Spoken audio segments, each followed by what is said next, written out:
Wa ma asabakum bimusibatin fabima kasabat aydikum. Dan adapun musibah yang menimpa kepada kalian itu semua atas ulah tangan-tangan kalian sendiri. Tangan-tangan kita yang membuat musibah itu datang ke dalam negeri kita. Tangan kita yang membuat Allah murka kepada kita.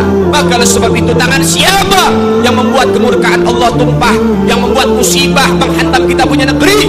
Tangan-tangan kemaksiatan, tangan-tangan kezaliman, tangan-tangan daripada mereka orang-orang yang zalim terhadap daripada manusia yang lain, dan juga orang-orang yang jauh dari Allah Subhanahu wa ta'ala. Ya Rabb, selamatkan Indonesia dari musibah ya Allah. Selamatkan negeri kami dari musibah ya Allah. Selamatkan negeri kami dari kekacauan ya Allah. Ya Rabbana ya Karim, ya Rabbana ya Rahim, bijahin Nabil Karim.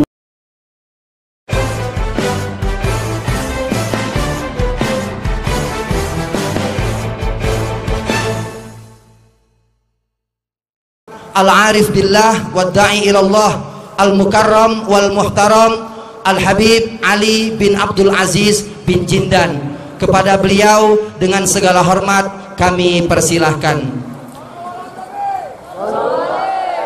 Uzkuru bisalati ala Nabi Muhammad.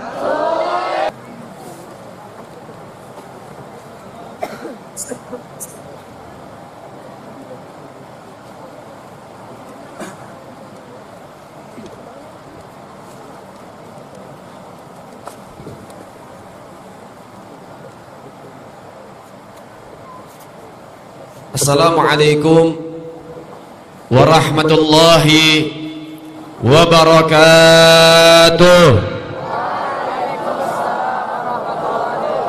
Bismillah walhamdulillah, wassalatu wassalamu ala rasulillah sayyiduna Muhammad ibn Abdullah wa ala alihi wa sahbihi wa man wala. Rabbi israh li sadri wa yassir li amri wahlul 'uqdatam min lisani yafqahu qawli. Amma ba'd.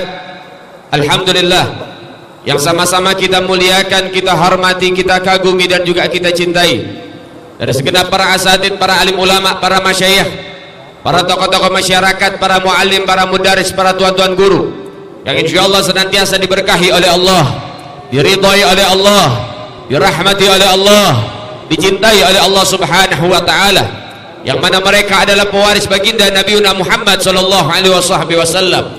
Kama qala Nabiuna Muhammad sallallahu alaihi wasallam, innal anbiya lam yuwarithu dinaran wala dirhaman fa innahum yuwarisul ilma.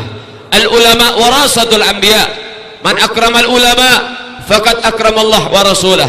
Sesungguhnya para nabi dan para rasul tidak meninggalkan dinar dan dirham, tidak meninggalkan emas dan perak. Mereka para anbiya meninggalkan ilmu, karena pangkat ilmu, derajat ilmu lebih tinggi dari segala sesuatu. Sesungguhnya mereka para ulama, mereka adalah peninggalan baginda Nabi Muhammad. Mereka adalah penerus Sayyiduna Muhammad. Mereka adalah dari para pejuang-pejuang Sayyiduna Muhammad sallallahu alaihi wasallam. Man akramal ulama faqad akramallah wa rasulah. Dan siapa orang yang memuliakan ulama, menghormati ulama, mencintai ulama, sungguh-sungguh mereka telah menghormati Allah dan juga Rasulnya. Wa aksu, begitu juga sebaliknya. Siapa orang yang benci dengan ulama, yang tidak hormat dengan ulama, maka sungguh mereka juga telah benci kepada Allah dan Rasul. Na'udzubillah tsumma na'udzubillah. Begitu juga dari para habaib, para abna'i Rasulullah, para anak cucunya Sayyiduna Muhammad, para keturunan Sayyiduna Muhammad, para pemilik mahkota agung Sayyiduna Muhammad, para pemilik pangkat tinggi Sayyiduna Muhammad, para pemilik darah suci Sayyiduna Muhammad sallallahu alaihi wasallam, yang mana Nabi nyatakan dalam sabdanya, haula'i itrati, mereka adalah keturunanku, mereka adalah anak cucuku, mereka adalah dzurriyyatku, khuliqa min tinati, mereka diciptakan oleh Allah dari tanahku.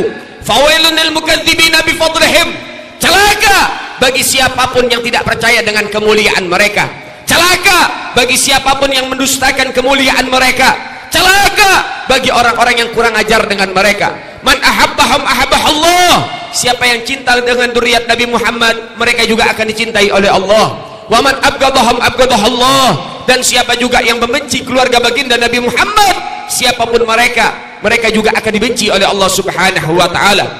Maka mudah-mudahan kita yang ada di tempat ini secara keseluruhan, mudah-mudahan Allah hidupkan kita dengan penuh cinta dengan keluarga baginda Nabi Muhammad, yang kecintaan kita akan muttasil kepada baginda Rasulullah, akan bersambung kepada Nabi Muhammad sallallahu alaihi wasallam. Begitu juga yang sama-sama kita muliakan dari para aparat pemerintah setempat, baik dari TNI-nya, dari Polri-nya, dari sipilnya, dari perangkat desanya, semua yang berkecimpung dalam perayaan kali ini, kita doakan mudah-mudahan senantiasa diberkahi oleh Allah, diridhai oleh Allah, diberikan petunjuk oleh Allah, diistiqomahkan oleh Allah subhanahu wa ta'ala. Jazakallah, terima kasih banyak kepada segenap keluarga besar Pondok Pesantren Nurul Falah. Mudah-mudahan pondok pesantren ini menjadi pondok pesantren kebanggaan Sayyiduna Muhammad, santri-santrinya, santriwan santriwatinya, semoga mereka jadi kebanggaan Rasulullah, jadi penerus perjuangan Rasulullah, dan menjadi orang yang istiqomah berjuang di jalan baginda Nabi Muhammad sallallahu alaihi wasallam. Saudara yang dimuliakan oleh Allah, segala puji bagi Allah Al-Malikul Ahad, Al-Fardus Samad, alladzi lam yalid wa lam yulad. Segala puji bagi Allah, Tuhan yang Maha Esa, yang Maha Tunggal, dan dialah Allah subhanahu wa ta'ala, zat yang Maha Pengasih lagi Maha Penyayang, yang memberikan kasih dan sayangnya kepada hamba-hamba yang mengemis kepadanya, yang memberikan petunjuk kepada hamba-hamba yang dicintainya, dan dialah Allah subhanahu wa ta'ala, zat yang Maha Kuasa, zat yang Maha Mampu atas segala sesuatu. Ia katakan jadi maka semua akan terjadi. Idza arada syai'an ayyakula lahu kun fayakun. Itulah Allah subhanahu wa ta'ala. Salawat teriring salam terus kita berikan dan curahkan secara khusus dan istimewa kepada hadratir Rasul, imamuna, qudwatuna, sayyiduna Muhammad, sayyiduna Muhammad, sayyiduna Muhammad sallallahu alaihi wasallam bi afdali salawat wa ta'zim.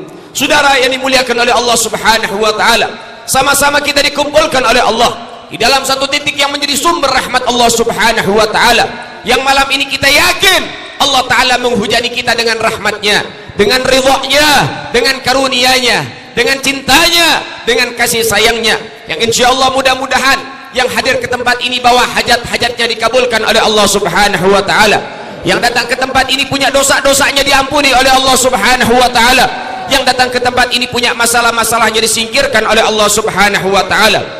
Waqala Rasul sallallahu alaihi wasallam, ad-dunya mal'unun wa mal'unun ma fiha. Dunia ini dilaknat oleh Allah, dunia ini dikutuk oleh Allah, dan semua yang ada di dalamnya dikutuk dan dilaknat oleh Allah subhanahu wa ta'ala. Illa dzikrullah, kecuali orang-orang yang mengingat Allah, yang menyebut nama Allah, yang meninggikan asma'nya, yang mensucikan zatnya Allah subhanahu wa ta'ala. Mereka orang-orang yang mendapatkan rahmat dari Allah subhanahu wa ta'ala.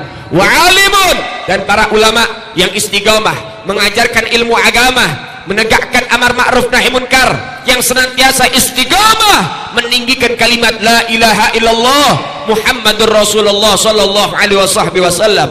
Wa muta'allimun, dan para santri, para pencari ilmu, para pelajar, mereka lah orang-orang yang diberikan karunia oleh Allah, diberikan rahmat oleh Allah subhanahu wa ta'ala. Man salaka tariqan yaltamisu fihi ilma sahalallahu lahu bihi tariqan ila jannah.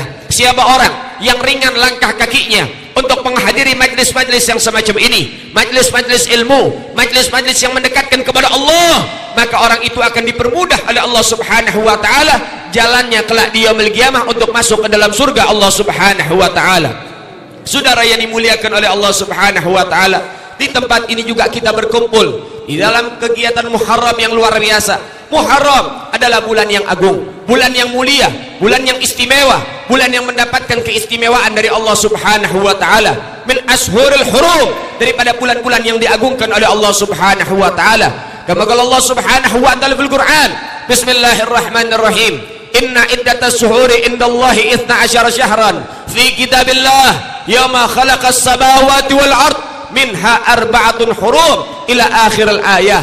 Allah subhanahu wa ta'ala menyatakan, saudara sekalian, di dalam firman-Nya yang agung, sesungguhnya jumlah bilangan bulan di sisi Allah terdapat 12 bulan.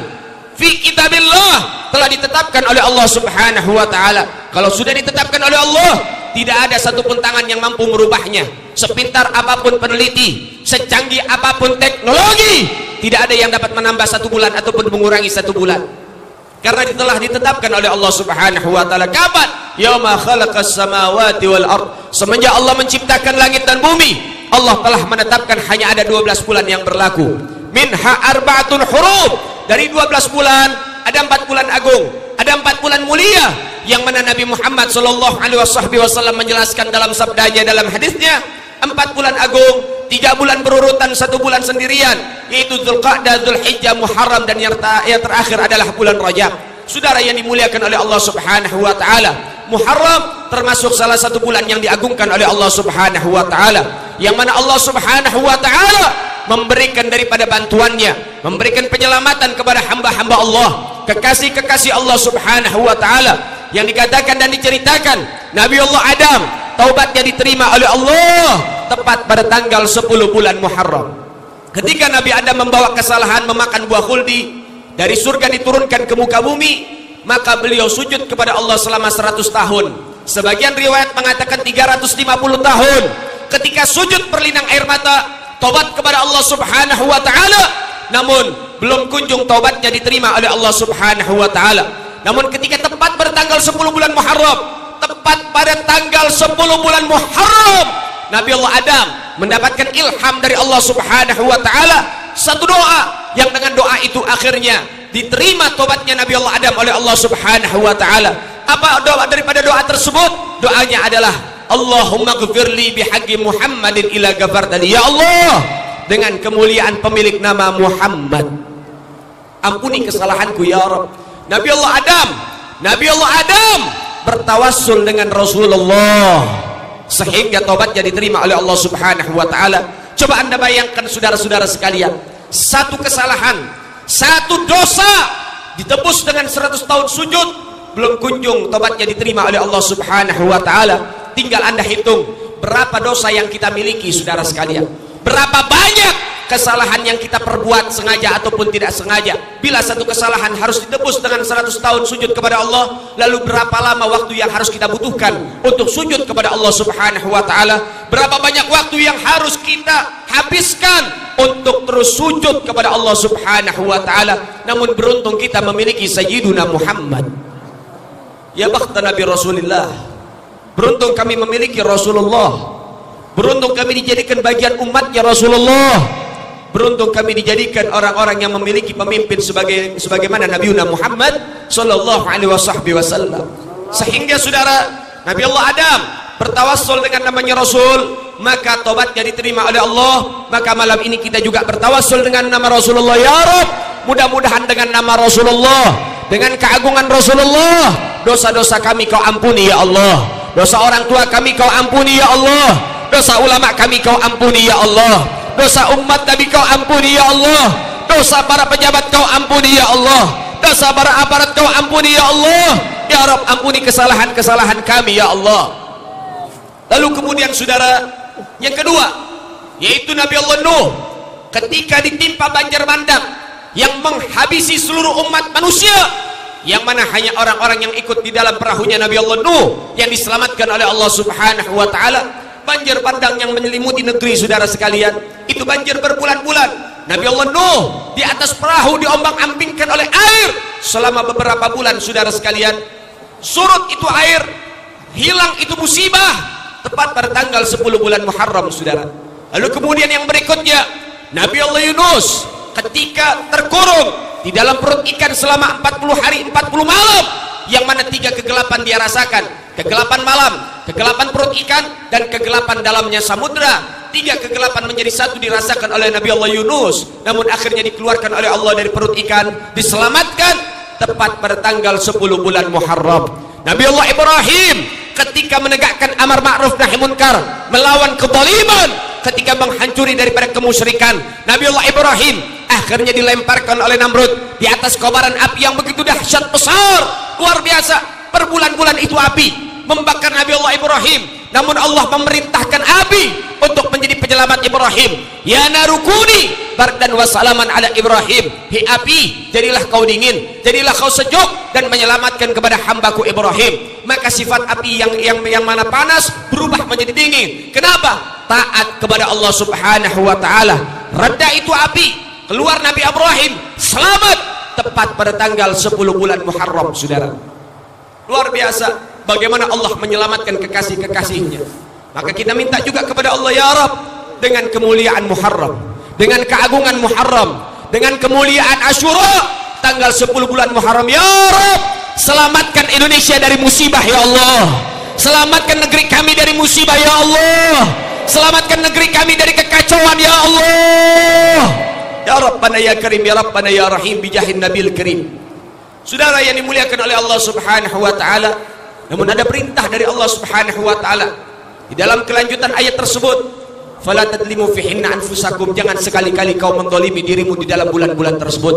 Jangan kau menyiksa dirimu dalam bulan-bulan tersebut. Dari apa? Kau siksa dengan kemaksiatan yang kau lakukan. Maka tinggalkan hal itu, jauhi hal itu, jauhi kemungkaran, jauhi kemaksiatan, jauhkan itu semua. Semata-mata kau harus tobat kepada Allah Subhanahu wa taala, tagarrub kepada Allah Subhanahu wa taala. Saudara yang dimuliakan oleh Allah Subhanahu wa taala, kita perhatikan saudara-saudara sekalian, berbagai macam musibah menimpa kita punya negeri saudara sekalian. Bukan sekali dua kali, namun bertubi-tubi menghantam kita punya negeri yang kita cintai ini saudara sekalian.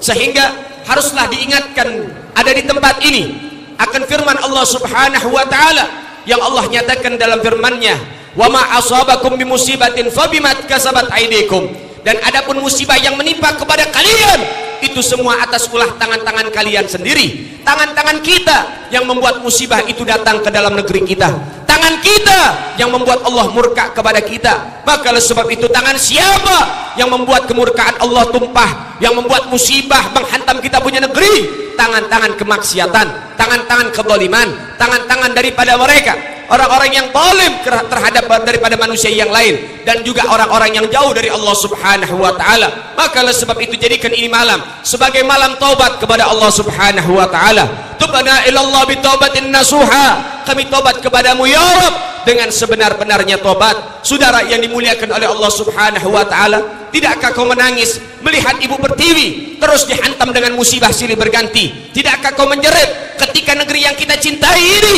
warisan dari leluhur kita, yang mana diwarisi daripada darah dan air mata dari leluhur-leluhur kita, yang mana mereka berjuang mati-matian buat Indonesia, ketika ini terjadi kekacauan di mana-mana? Maka oleh sebab itu sekarang waktunya kita bersatu, jangan bercerai-berai, jangan buat malu leluhur kita. Sekarang waktunya kita bersatu, ayo kita bangun lagi Indonesia dengan baik. Umaroknya takdim dengan ulama, ulamanya perhatian dengan umarok, rakyatnya cinta terhadap umarok, rakyatnya cinta terhadap ulama, patuh terhadap ulama, sehingga ketika terjadi keharmonisan saudara sekalian, terjadi daripada kebersamaan, umaroknya bakti sama ulama, umaroknya cinta sama ulama, umaroknya taat sama ulama, umaroknya betul-betul cinta sama ulama, insya Allah negerinya bakal makmur saudara sekalian.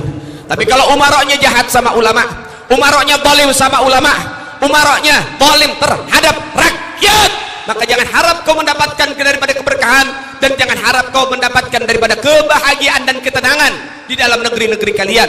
Ketika para ulama, ketika mereka para orang-orang pewaris-pewaris Rasulullah, mereka mulai dikriminalisasi dan lain sebagainya. Namun insya Allah mudah-mudahan hal itu akan sirna dari Indonesia, dan insya Allah Indonesia akan harmonis kembali saudara sekalian. Saudara-saudara yang dimuliakan oleh Allah Subhanahu wa taala, saudara, Indonesia ini ada, merdeka bisa kita rasakan itu atas perjuangan daripada kebersatuan kita, daripada kebersamaan kita. Semua rakyat bersatu dikomandokan oleh para ulama, sehingga akhirnya leluhur kita bisa sukses mendapatkan kemerdekaan. Saudara, kemerdekaan Indonesia tidak terlepas dari jasa para ulama, tidak terlepas dari jasa para santri, tidak terlepas dari jasa orang-orang yang cinta dengan negeri saudara sekalian, yang berjuang habis-habisan, berjuang mati-matian, jatuh bangun, keluar masuk hutan.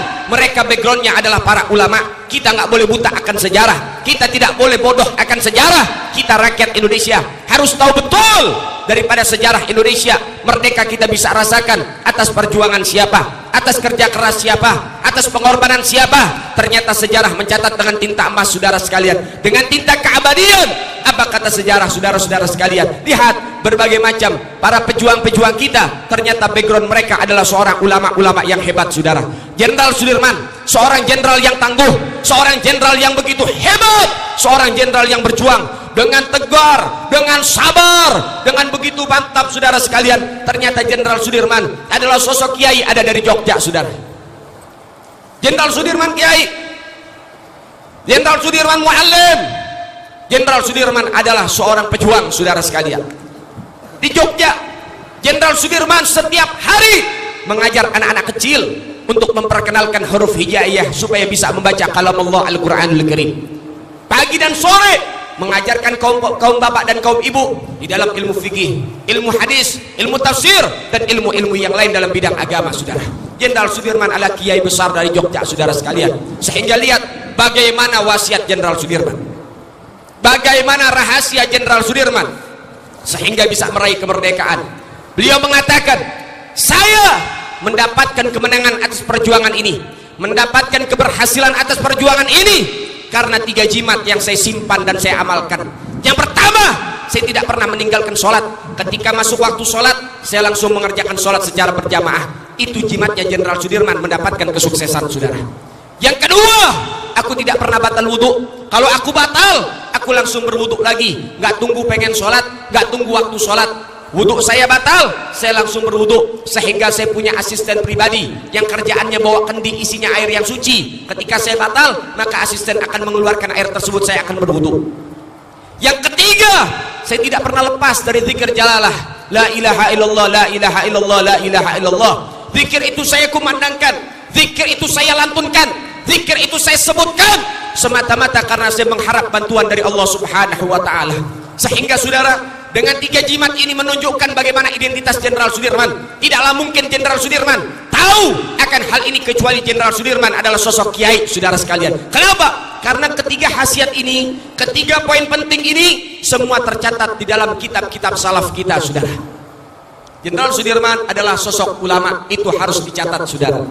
Seorang jenderal yang tangguh, seorang panglima perang, ternyata ulama besar yang dimiliki oleh Indonesia, saudara.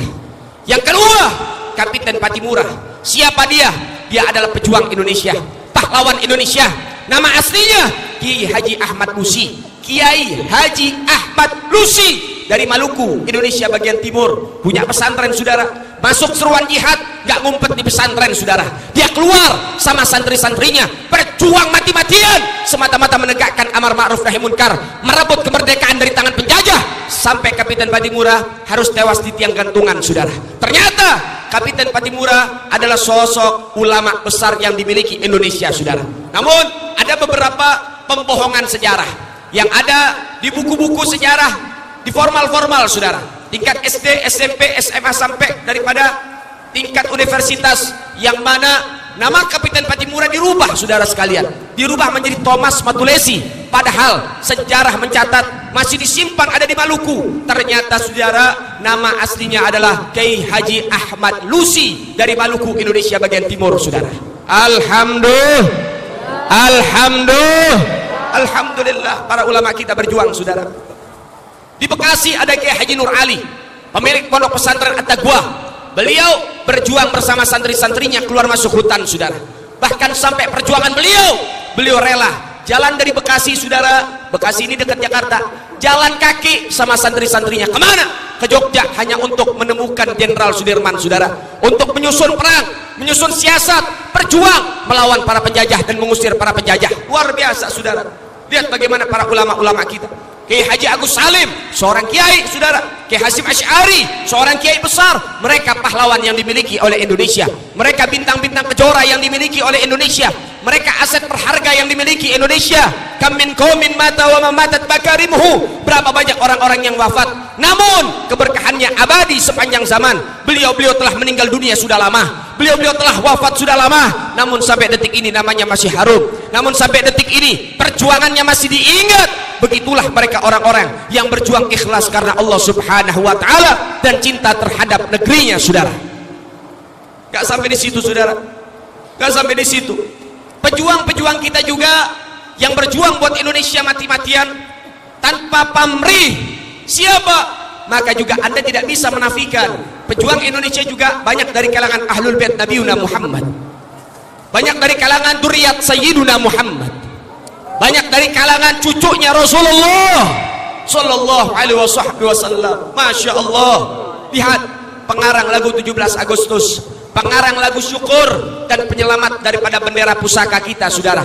Namanya Al-Habib Husain bin Salim Al-Mutahhar dari Semarang, saudara. Ketika rumah Soekarno dikepung oleh Belanda mencari bendera merah putih untuk dimusnahkan saudara dan menangkap Soekarno. Ketika itu Soekarno menitipkan bendera merah putih, bendera sangsaka kita kepada Habib Hussein saudara. Habib Hussein, Bapak Hussein, saya titipkan bendera ini, jaga dengan sebaik-baiknya, jangan jatuh ke tangan para penjajah. Maka Habib Hussein mengatakan, Pak Karno, saya akan jaga bendera ini walaupun jiwa raga saya sebagai taruhannya saudara.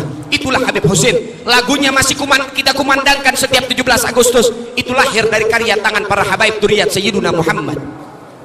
Luar biasa saudara, bagaimana perjuangan dan jasa Ahlul Bait Sayyiduna Muhammad. Gak sampai di situ saudara, tidak sampai di situ. Lambang negara Garuda, lambang negara Garuda, dari mana lahirnya? Karya siapa itu? Karya Syarif Hamid Al-Gadri dari Pontianak saudara. Beliau yang merancang lambang Garuda, sampai detik ini lambang itu masih dipakai.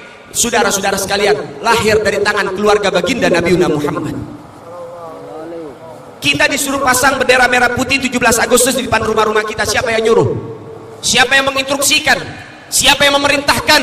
Sejarah mencatat saudara, yang nyuruh, yang memerintahkan kita meninggikan bendera merah putih itu lahir dari fatwa keluarganya Rasulullah, Ahlul Bait Nabi Muhammad, Duriyat Sayyiduna Muhammad, namanya Al-Habib Ali bin Abdurrahman Al-Habsyi Kuitang saudara. Habib Ali bin Abdurrahman Al-Habsyi Kuitang yang memberikan fatwa ketika Soekarno telah membacakan teks proklamasi tepat pada hari Jumat saudara. Setelah itu ada beberapa murid-murid Habib Ali Habsyi Kuitang. Habib Ali Habsyi ini gurunya Soekarno. Soekarno sebelum membaca teks proklamasi, beliau itu datang ke ulama-ulama termasuk kepada Kiai Hasyim Asy'ari dan terakhir kepada Habib Ali Habsyi. Tinggal di Kuitang 2 bulan saudara. Soekarno belajar pakai sarung di tempat Habib Ali Habsyi, ngaji dan lain sebagainya itu di tempat Habib Ali Habsyi. Al-Habib Ali Al-Habsyi ini guru daripada Pak Karno saudara. Tanya dan lain sebagainya, sharing musyawarah begitu saudara. Ini Soekarno ini mengajarkan kepada umarok sekarang, mengajarkan kepada pejabat sekarang, ada apa-apa libatkan ulama, ada apa-apa musyawarah sama ulama, jangan main langsung mengetok palu gitu saja saudara. Libatkan para ulama, tanya dengan para ulama, musyawarah dengan mereka, sehingga insya Allah akan mendapatkan keberkahan dari hasil keputusannya saudara. Sehingga ketika murid-murid daripada Habib Ali Habsyi yang menyaksikan Pak Karno mendeklarasikan bahwasannya Indonesia telah merdeka, lapor kepada Habib Ali Habsyi, Habib, Indonesia telah merdeka. Pak Karno baru saja mendeklarasikan bahwasannya Indonesia telah merdeka. Maka Habib Ali Habsyi yang tepat ba'dal Jumat, setelah habis sholat Jumat, beliau mengatakan, mulai saat ini wajib bagi setiap rakyat Indonesia mengibarkan bendera merah putih setinggi-tingginya di depan rumah-rumah Anda, di depan rumah masyarakat. Wajib kita kibarkan bendera merah putih menunjukkan Indonesia telah merdeka saudara. Masya Allah, alhamdulillah. Ternyata mereka para habaib punya jasa besar di dalam perjuangan Indonesia saudara. Mereka ikut turun, ikut terjun. Saya punya kakek Habib Salim Jindan mendengarkan fatwa ini, yang mana Habib Salim Jindan termasuk daripada murid daripada Al-Habib Ali Al-Habsyi, dan juga Habib Salim Jindan termasuk gurunya Bung Karno saudara. Habib Salim Jindan keluar dari rumah beliau mengenakan imamah berwarna merah, jubah berwarna putih, dan beliau mengatakan, masyarakat, sekarang kumpul dan kau pasang bendera merah putih di depan rumah-rumah Anda. Sekarang Indonesia telah merdeka. Begitulah peranan para ulama kita saudara. Luar biasa, sungguh hebat. Bagaimana di saat itu para pejuang-pejuang kita, baik dari militernya, baik dari umaroknya, para ulamanya, rakyatnya bersatu sehingga akhirnya Allah berikan kado dan hadiah daripada kemerdekaan dan keberhasilan saudara. Bagaimana Indonesia memiliki jiwa-jiwa patriot yang tinggi, jiwa-jiwa perjuangan yang tinggi, sehingga mati satu tumbuh 1000 saudara. Betul, mereka para pejuang kita telah tiada, mereka telah meninggal dunia. Daripada mereka pahlawan-pahlawan kita, daripada mereka semua telah wafat meninggal dunia.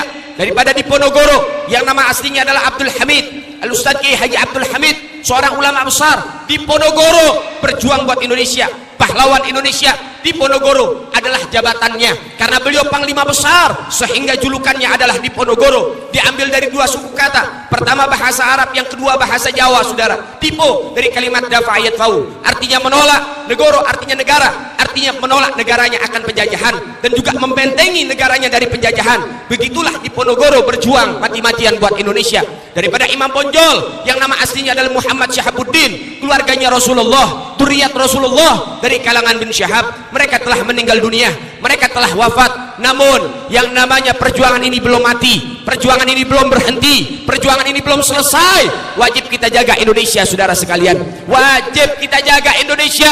Apapun taruhannya, Indonesia harus tetap berdiri tegak, berdiri tegar, dan menjadi negara yang ditakuti di antara negara-negara yang lain. Saudara yang dimuliakan oleh Allah Subhanahu wa taala, lihat bagaimana mereka perjuangan para ulama kita.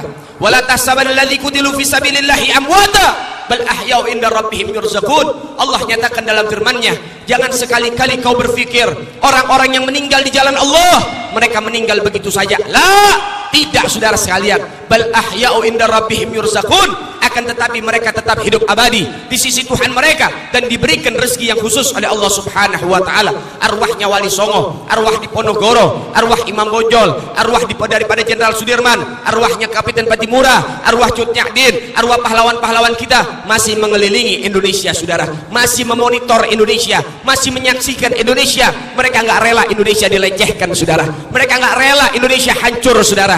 Maka oleh sebab itu ayo teruskan perjuangan mereka, jangan sia-siakan darah suci mereka yang telah tumpah buat Indonesia. Ayo, amanah perjuangan telah sampai ada di atas pundak Anda, tongkat estafet perjuangan telah sampai di tangan-tangan Anda. Mau tidak mau, siap tidak siap, mampu tidak mampu, suka tidak suka, bisa tidak bisa, teruskan perjuangan ini sampai tetes darah penghabisan, saudara. Saudara yang dimuliakan oleh Allah Subhanahu wa taala, tadi saya katakan Indonesia ini negeri pejuang, negeri pahlawan. Masih banyak pejuang-pejuang yang masih hidup, mati satu tumbuh seribu. Ketika mereka para pejuang yang dahulu telah meninggal dunia, timbul pejuang-pejuang baru, generasi terus menerus akan terus ada melanjutkan perjuangan leluhur kita. Ketika mereka telah tiada, masih ada daripada pahlawan-pahlawan kita. Kita nggak bisa menafikan, saudara sekalian, salah satu pahlawan yang saat ini masih hidup, dan saya sebagai saksi perjuangannya, saya sebagai saksi daripada pengorbanannya, perjuangannya nyata dan terasa. Pahlawan kita yang masih hidup namanya adalah Al-Habib Muhammad Rizik bin Hussein bin Syihab, pejuang Indonesia,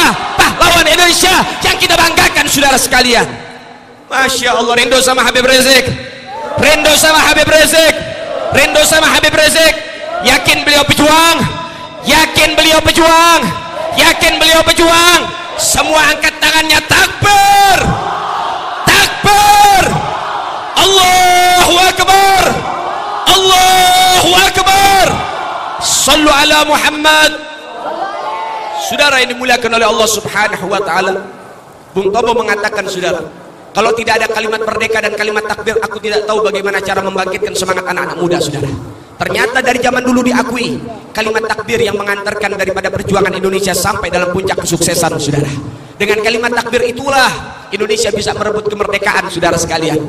Dengan kalimat takbir itulah yang mengantarkan Indonesia dapat merebut kemerdekaan dari tangan penjajah, saudara. Maka oleh sebab itu saya katakan dari saat ini, jangan pernah tahan lisanmu di dalam bertakbir di jalan Allah Subhanahu wa taala. Jangan tahan lisanmu ketika menyuarakan takbir. Jangan pernah tahan lisanmu untuk menyuarakan takbir. Jangan tahan lisanmu untuk meninggikan takbir. Jangan tahan lisanmu untuk menggemakan takbir.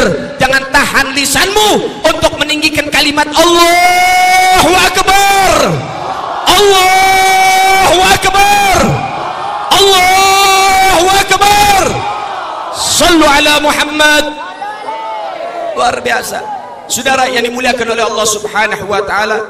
Saya bukan orang FPI, saudara, saya bukan termasuk keluarga besar FPI, saudara, tapi saya cinta mati sama FPI, saudara. Kenapa? Karena betul-betul nyata dan terasa bahwasannya bagaimana perjuangan FPI buat Indonesia nyata dan terasa, saudara. Ketika tsunami ada di Aceh, saudara, FPI tumpah ke Aceh membantu daripada kawan-kawan dan saudara-saudara kita yang tertimpa musibah, saudara.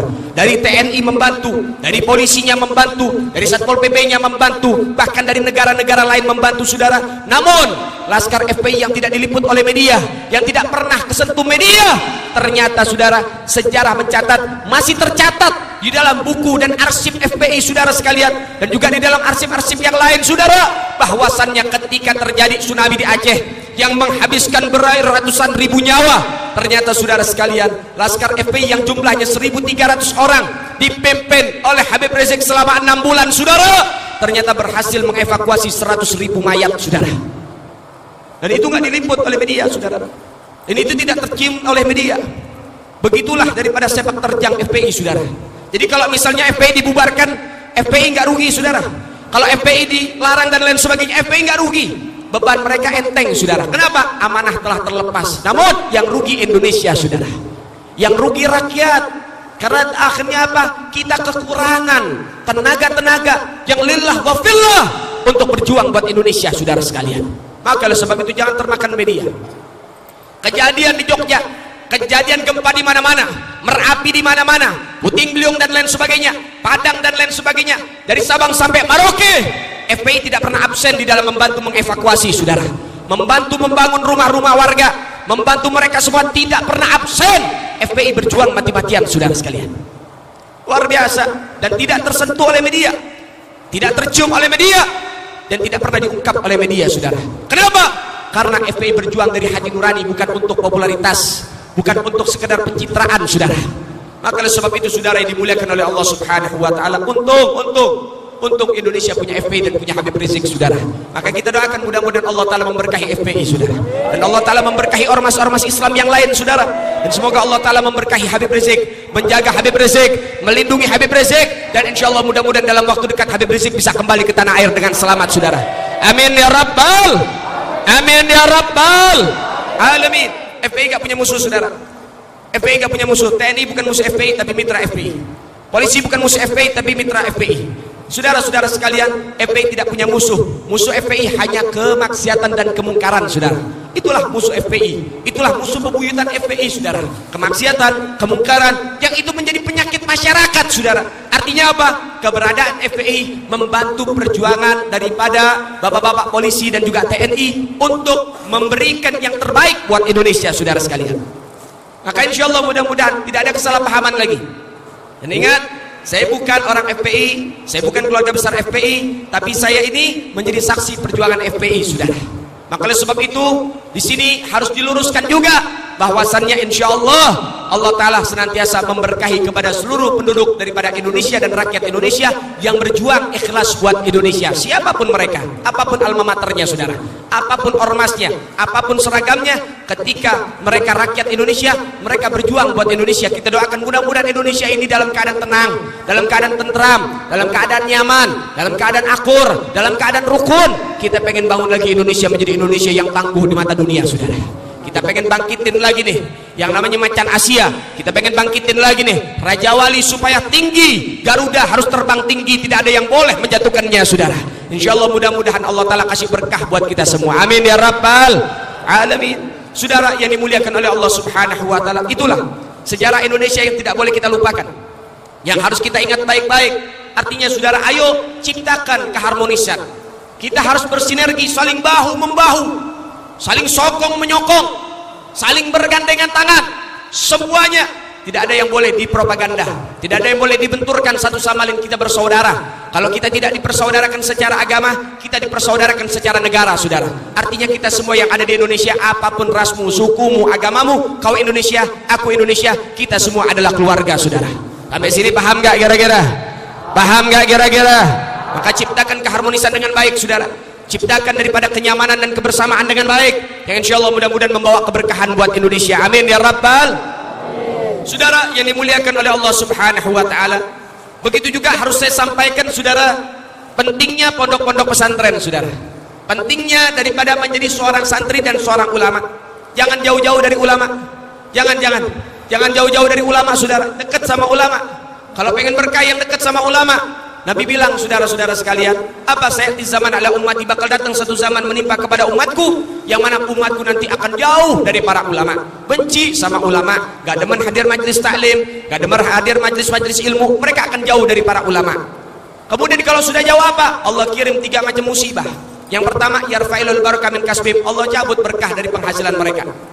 Kerja banting tulang, kerja banting tulang, kerja di kantor iya, kerja sama orang iya, all shop iya, ojol iya, diborong semua pekerjaan. utang numpuk, uang habis, saudara.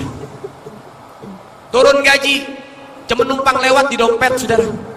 Habis gitu nggak kerasa, kenapa? Berkahnya dicabut sama Allah Ta'ala. Uang habis, utang belum habis. Nah itu tanda bahwasannya apa? Kita jauh sama ulama. Sekarang waktunya dekat sama ulama. Kemudian siksa yang kedua apa? Yursulullah sultanan zaliman. Allah kirim nanti pemimpin-pemimpin zalim, saudara.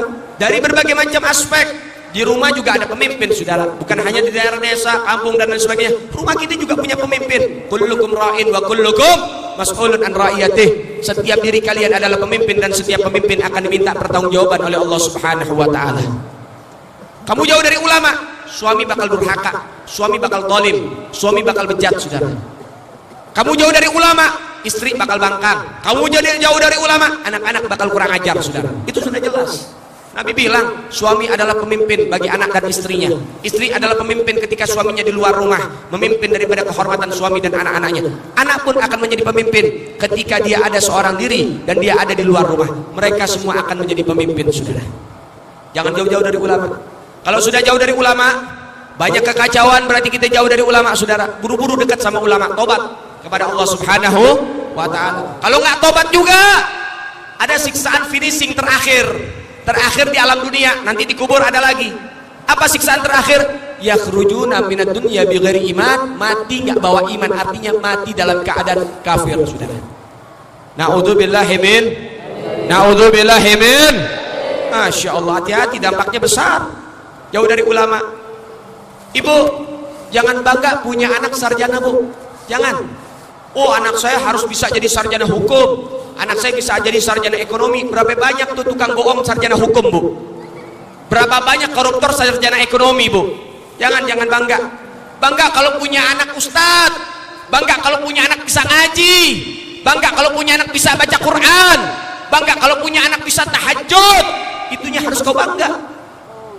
Pondasikan anakmu dalam pondasi pertama apa? Tentang ilmu agama. Tapi ingat, bukan berarti oh ya udah jangan jadi sarjana. Salah.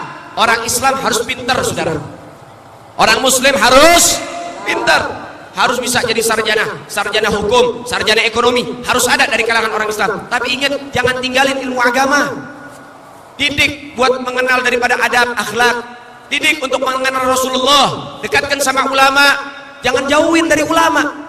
Jangan batasin dia mencari ilmu agama Allah. Jangan. Dukung dia, support dia untuk bisa dekat dengan para ulama. Ketika dia punya imannya kuat, ilmu agamanya mantap, dia jadi sarjana hukum, dia jadi lawyer, dia jadi pengacara, jujur di jalan Allah Subhanahu wa ta'ala. Dia mantan santri, dia pernah jadi santri, dia pernah jadi penuntut ilmu agama Allah, dia punya iman kuat, dia jadi sarjana ekonomi, dia nggak bakal korupsi, saudara. Pondasi pertama harus pondasi keagamaan. Tanamkan takut kepada Allah Subhanahu wa ta'ala. Kalau ibu menjauhkan anak-anak ibu dari para ulama, ibu jauhkan dari ilmu agama, ibu jauhkan dari majelis taklim, hati-hati, Bu, hati-hati. Sekarang ini kemungkaran di mana-mana, kehancuran di mana-mana, kebejatan dan kejahatan di mana-mana, kriminalitas terus meningkat di mana-mana, saudara. Baik, saya akan sebutkan beberapa kasus yang ada di Indonesia. Ibu dengarkan baik-baik, bapak dengarkan baik-baik, hati-hati. Ini kasus bahaya. Kejadian di Malang, seorang anak membakar hidup-hidup ibu kandungnya sampai hangus terbakar, saudara. Tahu gara-gara apa, Bu? Sepele. Gara-gara anaknya minta uang 10.000 nggak diberikan, nggak dikasih. Uang untuk apa? Buat beli miras oplosan. Artinya nyawa seorang ibu tidak lebih berharga dari uang 10.000, saudara. Baik, kurang puas. Baik, saya kasih tahu lagi kasus yang berikutnya. Sulawesi Selatan, tepatnya daerah Goa, seorang anak menggorok leher bapak kandungnya sampai putus. Tahu gara-gara apa? Karena tidak diberikan izin buat pesta miras bersama kawan-kawannya, saudara. Kurang puas juga. Baik, di daerah Bekasi, Jawa Barat, seorang anak menggorok leher bapaknya sampai mati. Tahu gara-gara apa? Karena bapaknya tidur ngorok, saudara. Ustaz, tidurnya jangan ngorok, Ustaz. Hati-hati, udah ada kasusnya ini. Anak gorok bapaknya gara-gara ngorok. Hati-hati yang tidur ngorok sekarang, hati-hati. Ya, baik-baik. Itu pisau pinggirin dulu. Khawatir. Itu ngorok yang terakhir nanti, saudara. Ya, ini kasus benar loh. Ini kasus nyata. Di Purwakarta, Jawa Barat, seorang anak mengkampak kepala bapak kandungnya. Tahu gara-gara apa? Karena tidak diberikan uang buat beli HP baru. Baik saudara, di Kerawang seorang anak SMA ngatain bapak sama ibunya apaan? Anjing dan babi saudara. Bapaknya sudah tidak memiliki yang namanya kehormatan lagi, ibunya sudah dikatakan binatang. Tahu gara-gara apa? Karena minta uang 5.000 nggak dikasih. Karena apa? Ibunya ini kudu dicuci, gak punya duit, maksa itu anak. Akhirnya sang anak kurang ajar sama orang tuanya dikatain binatang saudara. Baik, kebejatan apa lagi? Nah ini benar ulama kita mengatakan apa? Laulal ulama fannas kal bahaim. Kalau nggak karena ulama, nggak karena ilmu agama, nggak karena majelis taklim, manusia udah kayak binatang saudara. Bahkan lebih parah dari binatang, lebih zalim dari binatang. Nggak percaya? Baik, saya kasih tahu lagi kasus ini saudara. Anak kecil, seorang anak bernama Yuyun, wanita yang masih usia 10 tahun saudara. Yuyun diperkosa oleh 14 anak remaja yang masih duduk di bangku SMP. Diperkosa bergantian oleh 14 anak remaja. 8 anak pertama Yuyun masih bernafas, 6 anak terakhir Yuyun sudah menjadi mayat. Artinya 6 anak SMP memperkosa mayat saudara. Innalillahi wa inna ilaihi. Masya Allah. Kira-kira bahaya nggak nih saudara? Bahaya nggak? Bahaya nggak? Bu, bahaya nggak bu? Bahaya nggak? Kira-kira ibu rela gak anaknya jadi tersangka? Rela gak anaknya jadi korban? Kalau gak ngebunuh ya dibunuh saudara. Kan bahaya. Dan lihat, kebanyakan rata-rata kasus ini semuanya apa? Semuanya gara-gara miras. Hati-hati. Yuyun yang diperkosa oleh 14 anak SMP, itu 14 anak SMP lagi mendem semua saudara. Lagi mabok semua itu. Itu anak SMP itu lagi mabok, lagi pesta miras. Yuyun lewat, akhirnya disegrep saudara, dibawa ke belakang bangunan tua, dieksekusi di sana. Innalillahi wa inna ilaihi.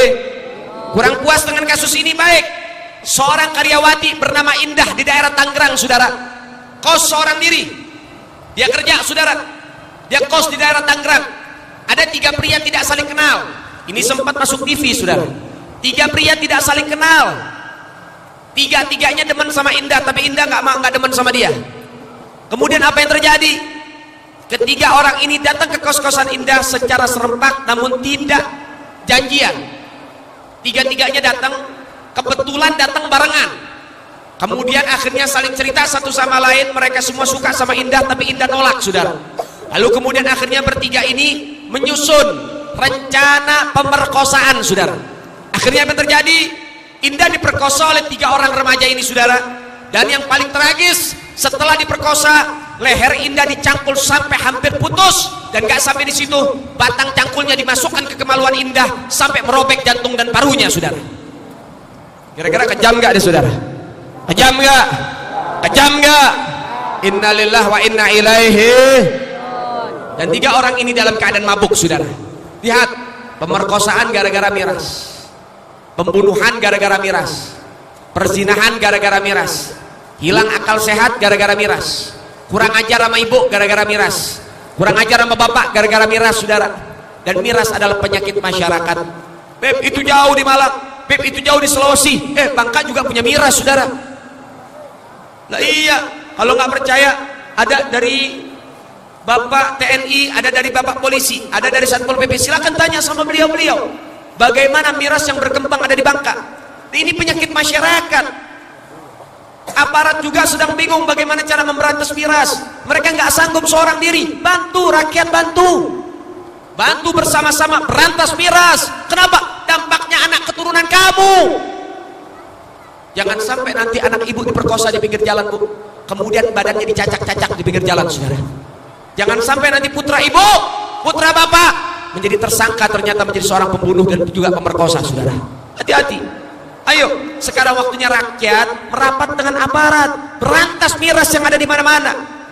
Kemudian setelah berantas miras, nggak cukup sampai situ caranya saudara, nggak cukup sampai situ buat menjaga kita punya anak-anak.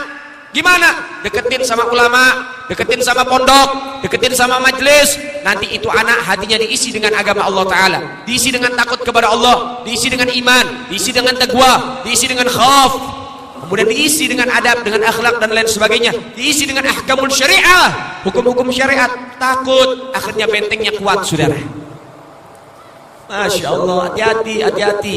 Ini bukan dongeng, bukan. Ini bukan dongeng, ini kejadian nyata real terjadi di Indonesia, saudara. Kejadiannya nggak lama kejadiannya, saudara. Kejadiannya itu paling lama sekitar 4-5 tahun yang lalu, saudara.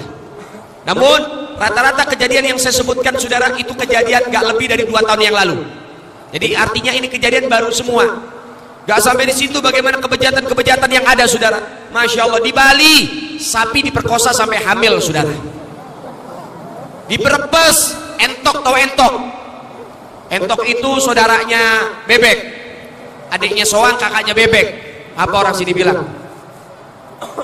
Hah? Sama Entok juga? Ya, Serati apa itulah, terserah. Ya, ya. Serati, Entok. Tahu Entok gak? Nah itu sudah. Itu diperkosa sampai bertelur. Masya Allah. Nah inilah efek jomblo lama begini nih. Hati-hati, hati-hati. Ya, makanya kalau sudah cukup umur, sudah cukup ilmu, sudah cukup dana, buru-buru nikah. Takut sapi lewat tahu-tahu bunting aja, kambing lewat bunting aja, kucing lewat bunting aja. Nah ini bahaya. Ya, jomblo itu bahaya. Ya, hati-hati. Punya dana buruan nikah, jangan jomblo lama-lama belumut nanti. Saudara yang dimuliakan oleh Allah Subhanahu wa Ta'ala, ini kasus-kasus ini hanya beberapa kasus saja. Bapak TNI, Bapak Polri lebih paham lagi berapa banyak kasus-kasus yang lebih dahsyat dari itu, saudara. Saya nggak bisa sebutkan satu-satu, durasi. Namun saudara yang dimuliakan oleh Allah, cukup kasus yang saya sebutkan menjadi salah satu rem yang pakem dalam diri-diri Anda untuk supaya bisa menjaga keluarga besar Anda, saudara. Maka oleh sebab itu, apresiasi setinggi-tingginya saya berikan kepada pemerintahan wilayah Bangka yang sudah memiliki yang namanya satu gebrakan baru, membuat perayaan hari jadi digabungkan dengan pondok-pondok pesantren, digabungkan dengan acara-acara kegiatan keagamaan yang semacam ini. Nah inilah salah satu daripada upaya untuk supaya umat hatinya kuat dengan iman dan taqwa, saudara. Sehingga mudah-mudahan dari pemerintahan Bangka Belitung, insya Allah bisa menjadi inspirasi untuk secara nasional dari Sabang sampai Merauke. Kegiatan ini bisa menjadi kegiatan yang diridhoi oleh Allah Subhanahu wa Ta'ala. Insya Allah kedepannya akan meriah lagi, kedepannya akan lebih berkah lagi, kedepannya akan lebih besar lagi. Insya Allah mudah-mudahan ini bisa kita lestarikan sampai anak keturunan kita sampai yaumul qiyamah. Insya Allah, amin ya rabbal. Saudara yang dimuliakan oleh Allah Subhanahu wa Ta'ala, begitulah keadaan kita saat ini. Maka dari poin pentingnya, saudara, pertama, jangan pernah melupakan sejarah, jangan pernah meragukan bagaimana kecintaan dzurriyyat Nabi dengan Indonesia. Jangan pernah kau ragukan dan kau pertanyakan bagaimana kecintaan kami dengan NKRI. Gak usah dipertanyakan lagi. Kenapa? Karena semua telah terbukti. Yang kedua, jangan pernah tinggalin pesantren dan ilmu agama. Jangan tinggalin ulama dan majelis-majelis ilmu. Jangan tinggalin kalau kau pengen hidup berkah dunia sampai akhirat. Yang ketiga, ciptakan keharmonisan, baik dari aparatnya, dari pemerintahannya, dari umaranya dan ulamanya serta rakyatnya. Ciptakan keharmonisan buat menjaga Indonesia secara utuh dan kebersamaan, saudara. Insyaallah mudah-mudahan Allah Ta'ala kasih barokah buat kita semua. Allah angkat bala dan musibah dari Indonesia. Allah jaga Indonesia dengan sebaik-baik penjagaan. Insyaallah mudah-mudahan Allah Ta'ala memberikan barokah fid dini wa dunya wal akhirah. Amin ya rabbal. Amin ya rabbal. Amin ya rabbal. Saya pengen tanya sama orang Bangka, bisa sholawatan nggak? Bisa sholawatan nggak? Bisa ngeluarin suara?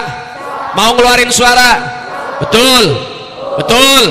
Baik, kita munajat kepada Allah dengan sholawat badar. Yang pertama untuk rindu kita kepada Habib Rizik, mudah-mudahan bisa kembali. Yang kedua untuk supaya kita tawasul dengan ahli badar. Para ulama kita mengatakan siapa orang yang tawasul dengan para syuhada di badar, apapun hajatnya akan dikabulkan oleh Allah Subhanahu wa Ta'ala. Amin ya rabbal. Begitu juga saya minta tolong nih, kira-kira boleh nggak diminta tolong nih? Minta tolong boleh nggak? Boleh nggak? Saya punya pesantren di Bekasi.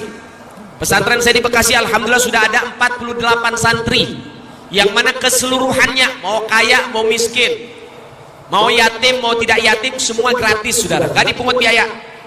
Pondok saya tidak dipungut biaya sama sekali, ya, gratis total. Dan juga makan 3 kali sehari kami berikan.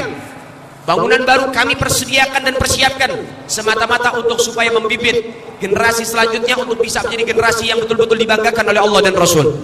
Dan kami gak punya donatur kami cuma satu, Allah Subhanahu wa ta'ala.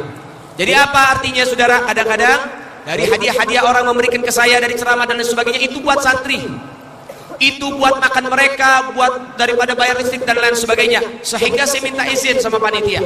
Memang biasanya kami begitu, kadang-kadang kami sholawatan, kami juga galang dana. Yang pengen nyumbang buat pesantren, buat makan anak-anak santri yang ada di Bekasi, itu kita buka kesempatan. Kita nggak bisa jadi santri, minimal kita bisa jadi orang yang dukung santri, saudara. Sehingga insya Allah hidup kita dunia sampai akhirat disukseskan sama Allah Subhanahu wa ta'ala. Dan catat baik-baik, uang yang Anda keluarkan 2.000, 5.000, 10.000 buat membantu pesantren-pesantren model kayak begini, membantu santri-santri, nggak buat Anda miskin, tapi buat Anda kaya. Kenapa? Karena uang itu akan jadi umpan nanti. Akan jadi umpan yang akan apa? Yang akan memberikan kepada kalian kembaliannya dari Allah Ta'ala, dilipat gandakan sama Allah Ta'ala. Nggak buat Anda rugi, nggak buat Anda miskin, saudara. Tapi ingat juga, yang bisa nyumbang bukan orang yang punya uang, tapi orang yang punya kemauan yang dipilih sama Allah Subhanahu wa ta'ala. Buktinya apa? Banyak orang kaya kalau melihat ada anak muda bawa proposal pesantren, bawa proposal maulid, bawa proposal muharram, itu orang-orang kaya bisa jadi belagak miskin, saudara. Orang kaya bisa demam mendadak. Waduh, bawa proposal lagi nih bocah. Begitu kata dia. Kenapa? Takut sama nyumbang. Padahal harta kan dibawa mati, saudara. Harta yang dibawa mati, harta yang infakkan. Maka insya Allah mudah-mudahan kita dapat daripada berkahnya.